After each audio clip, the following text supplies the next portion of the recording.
Salve, salve nação! Um abraço para você, torcedor do Mengão, você, torcedora do Flamengo, você que não torce pro Flamengo, mas torce para outro clube do Brasil ou do mundo, e até você que não torce para clube nenhum, mas que está aqui nos prestigiando, nos dando a sua audiência no canal Edflow React, o canal de notícias do Mengão. E é isso aí, rapaziada, separei um corte do SBT Esporte com a Fernando, Lucas Pedrosa e o Vene Casagrande repercutindo a situação do Mengão queridão, tanto na Libertadores da América, Libertadores que teve o sorteio para as oitavas de final definido ontem, e o confronto do Flamengo vai se dar contra o Bolívar, esse mesmo Bolívar da Bolívia, o time que o Flamengo já jogou nessa Libertadores. Jogos foram válidos pela fase de grupos, o grupo E, e o Bolívar se classificou em primeiro e o Flamengo em segundo. Dessa vez, o confronto vai ser válido pelas oitavas de final e só passa uma equipe. Torcer, tomara que o Flamengo faça duas grandes partidas e seja aí o time que vai seguir para a quarta de final. Um outro aspecto desse vídeo é que o Vene Casagrande vai falar sobre o Flamengo depois do jogo contra o Vasco da Gama. O Flamengo que goleou o Vasco da Gama por 6-1, jogo válido pela 7ª rodada do Campeonato Brasileiro, e a repercussão está gigantesca, né? O Flamengo que se apresentou muito bem, mas existe uma preocupação também que vai ser comentada aí pelo Vene Casagrande. Como é que fica o time do Flamengo com a saída dos selecionáveis para a Copa América? Então o Flamengo que vai ficar aí provavelmente sem o Eric Pulgar, que vai servir a seleção do Chile, e também sem o Arrascaeta, o De La Cruz, o Vinha e o Varela, que são os prováveis selecionáveis aí da seleção do Uruguai. Ver como é que o Flamengo vai ficar. Será que o time rubro-negro tem as peças ali para repor e pelo menos manter ali mais ou menos o nível da competição que tem feito até agora? Vamos lembrar que o Flamengo é o líder do campeonato aí, dividindo a primeira colocação com o time do Bahia, né? Estamos só na 7ª rodada do campeonato, vamos fazer aí a próxima rodada do jogo contra o Grêmio dia 13, que vale pela 8ª rodada. Então o Flamengo precisa manter mais ou menos aí esse nível para se ficar ali, continuar no início da tabela. Então acompanhe o vídeo comigo, fica até o final, não sai daí. E se você não é inscrito no canal, lembre-se de se inscrever no canal, ativar o sininho das notificações na opção todos e deixar aquele like maroto para fortalecer o nosso trabalho. Valeu, rapaziada, daqui a pouco eu volto. O torcedor carioca já está em clima de Libertadores após o sorteio das oitavas. Será que eles gostaram dos confrontos? A gente mostrou ao vivo aqui o sorteio, né? O Flavinic foi para as ruas e vai mostrar pra gente. Fala, Flavinho!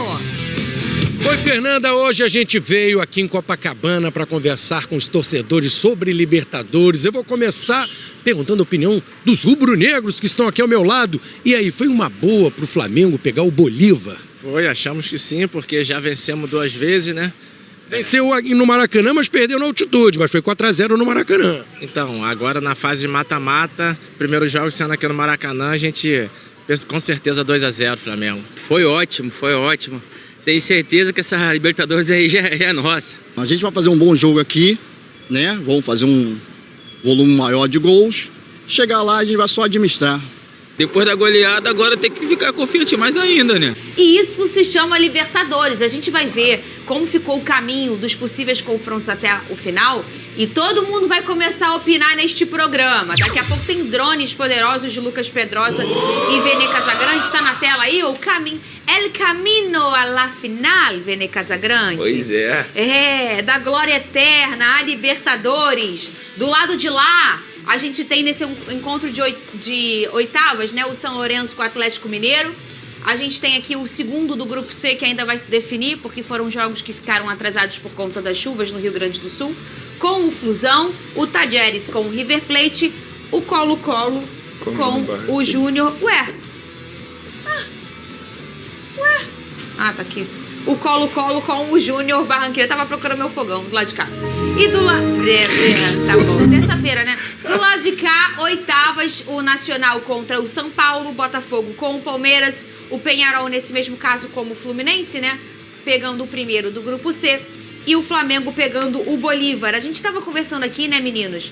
Que neste momento que tá definido, o único que tem uma altitude pela frente é o Flamengo, que encontra o Bolívar, que inclusive era do mesmo grupo do Fla na primeira fase, Vene Casagrande. Pois é, muita gente comemorando, o Bolívar, um adversário fácil, o Flamengo venceu aqui no Maracanã de 4-0, gente, será um cenário totalmente diferente. A forma como o Bolívar veio jogar aqui no Maracanã já estava classificado, eu vejo uns jogadores mais relaxados, digamos assim, agora é oitavas de final. Se tem um ponto positivo, e aí o Flamengo, na minha opinião, deu sorte em relação a isso, porque nesse caso exclusivo eu acho melhor jogar o primeiro jogo em casa, no Maracanã, e depois jogar na altitude. Acho que seria pior se jogasse o primeiro jogo na altitude e depois no Maracanã. Maria? Eu acho, porque lá na altitude, por exemplo, é um jogo muito difícil. Altitude, a gente está falando, e se você pegar o calendário, o Flamengo, por exemplo, vai ter um jogo antes de pegar o Bolívar, o Palmeiras. O Campeonato Brasileiro vai estar em andamento, será um calendário extremamente difícil. Aí tem a logística da altitude. Aí você joga lá, supondo, empata ou perde, chega aqui no Maracanã, a pressão é muito maior. Aqui, no primeiro jogo, o Flamengo terá a possibilidade de fazer um bom resultado e lá, quem sabe, administrar mesmo na altitude. Eu não queria pegar a altitude novamente, vou ser bem sincero, inclusive falei isso aqui abertamente. Mas já que pegou, eu só não acho justo comparar com o jogo que aconteceu aqui no Maracanã. O Flamengo venceu de 4-0. O Flamengo é melhor que o Bolívar, isso aí sem sombra de dúvidas. Mas o Bolívar é muito mais um time fora da altitude hoje em dia. A gente vê um time muito organizado. E eu acho que será um cenário totalmente diferente e vale ressaltar. É só daqui a 2 meses e meio. Muita coisa vai acontecer até lá. Sim, muita coisa positiva ou negativa para esses clubes envolvidos. O Flamengo segue em alta, daqui a pouco a gente vai mostrar essa foto. E não vem dizer que a assessoria... O quê? A assessoria do Lucas Pedrosa disse que é montagem.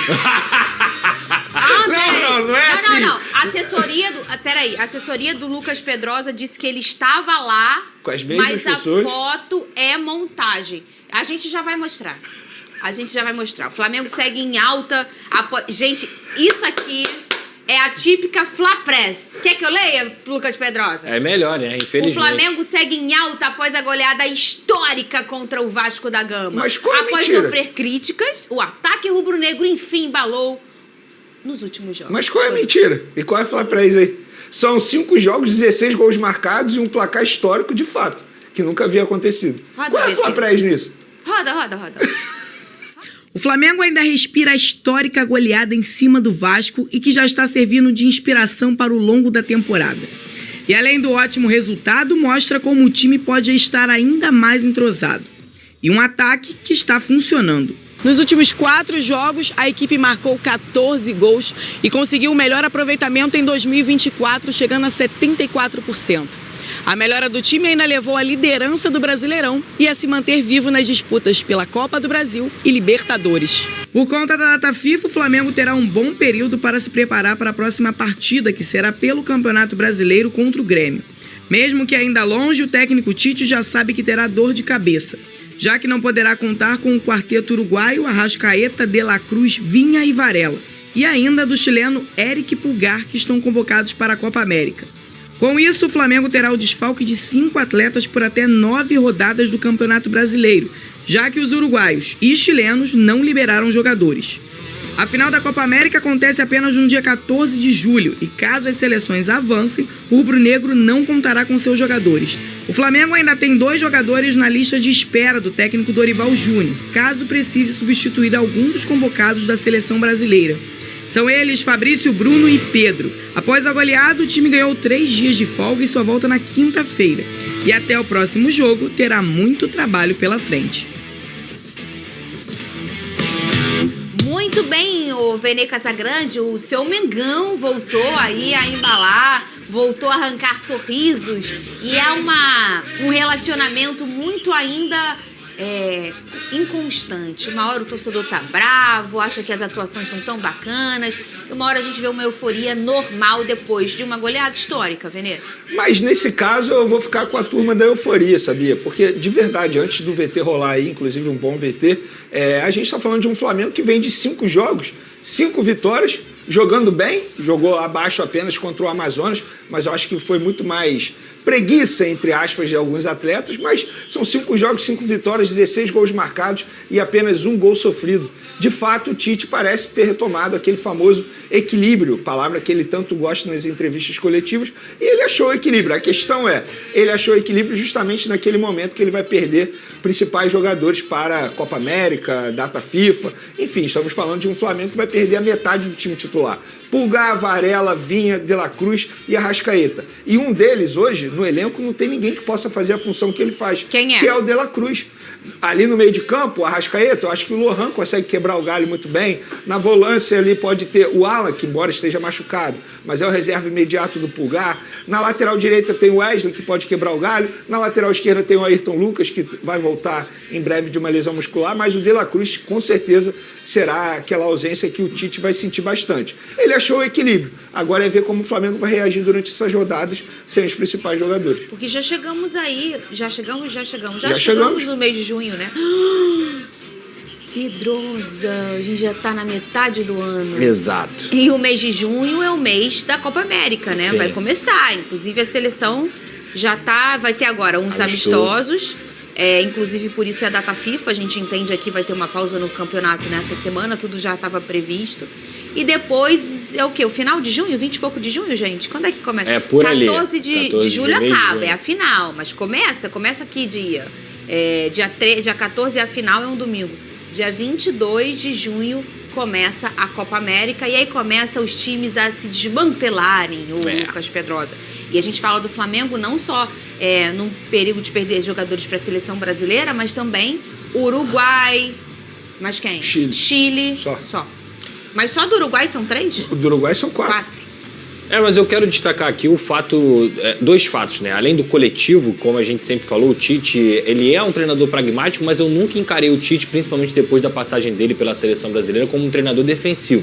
Ele sempre foi um cara ofensivo, só que ele precisava de peças que se encaixem no modelo de jogo dele. E teve um cara que voltou de lesão nos últimos jogos e tem jogado muita bola, que é o Everton Cebolinha. Ele se encaixa completamente no jogo do Tite, ele é um cara que consegue ter esse 1 contra 1 para oportunizar os companheiros, e ele não vai para a Copa América. E muito menos o Pedro, que tem 26 jogos, 21 gols e 3 assistências na temporada. Ou seja, 24 participações em 26 jogos. Então, apesar do Flamengo perder jogadores que são importantes, como o De La Cruz mesmo, o próprio Arrascaeta, eu acho que os 2 caras que mais fazem parte aí desse sistema ofensivo, que conseguem produzir mais e se encaixar no jogo do Tite, eles vão continuar no Flamengo. Então, ao mesmo tempo que eu entendo que as faltas vão fazer, obviamente as saídas vão fazer falta nessa Copa América, eu acho que o Flamengo tem 2 jogadores, 2 pilares ofensivos que são muito importantes, que é o Everton Cebolinha e o Pedro. Eu acho que talvez, por conta da manutenção desses jogadores nesse time do Flamengo, essa produção não caia tanto. Ô Veneno, os bastidores do Clássico dos Milhões, um destaque foi o discurso do Gerson no vestiário do Flamengo. Cadê? O clima lá fora tá tenso, mas aqui dentro é tranquilidade. O ritmo, quem comanda somos nós. Hoje o mando de campo é dele, mas a casa é nossa. Quem manda somos nós, Maracanã, do Flamengo. Vamos mostrar isso dentro de campo. Não adianta só falar, a gente tem que mostrar lá dentro de campo. Hoje vai ser mais um dia que a gente vai fazer um jogo do vamos poder voltar para casa com a cabeça erguida e tranquilo. Em campo. Discurso bom, é isso. Isso explica os 6-1 talvez, né? Ô Venê, vamos falar sério. Cara do careca lá. Carinha dele. É bom para os jogadores do Vasco verem isso aí, ó. É isso aí que eles fizeram com vocês mesmo, pior que fizeram mesmo. Ele falou que ia fazer e fez. Ele falou, Maracanã é nossa casa, apesar do mando ser deles, o Maracanã é a casa do Flamengo, a gente vai fazer um grande jogo dentro de campo, foi tudo isso aí. Depois os caras jogaram cartinha lá na comemoração. Truco. Me explica o que Truco. Comemoração foi essa? Foi a comemoração do truco. É porque eles jogam truco, que é um jogo de baralho, né? Na concentração. É isso aí. Mas eu fiquei impressionada que há muitos anos atrás existe um grande jogo do Senta, né? Que o Flamengo estava tomando um sacode de Botafogo e os jogadores sentaram. A imagem, Venê, tanto pelos os jogadores em pé e os outros sentados, ela é idêntica. eu li sobre. Não, mas a imagem, eles botaram uma comparação, uma imagem igualzinha. Inclusive, ficou aí, boa tarde, hein? Ficou elogio ao Gerson, que ontem não deu tempo de mencionar aqui. Fez uma partidaça, ele vem fazendo bons jogos. Eu acho que o Tite encontrou a posição ideal do Gerson nesse time do Flamengo. Vocês falavam que dessa posição? É isso, exatamente. Tempo, né? Ele jogando de volante, como ele estava jogando antes daquele problema que ele teve, se eu não me engano, no rim. Enfim, que ele passou a cirurgia, ele estava jogando de segundo volante e, na minha opinião, não estava rendendo bem. Ali é a posição de La Cruz. Agora o Gerson está numa posição ideal, pelo menos do meu ponto de vista, e dentro de campo a gente pode ver que ele teve uma evolução muito boa. E é isso aí, rapaziada. Muito obrigado por ter ficado comigo até aqui. Um forte abraço para vocês. Se você não é inscrito no canal, lembre-se de se inscrever no canal, ativar o sininho das notificações na opção todos e deixar aquele like maroto para fortalecer o nosso trabalho. Valeu, rapaziada. Deus abençoe a nossa nação. Fui!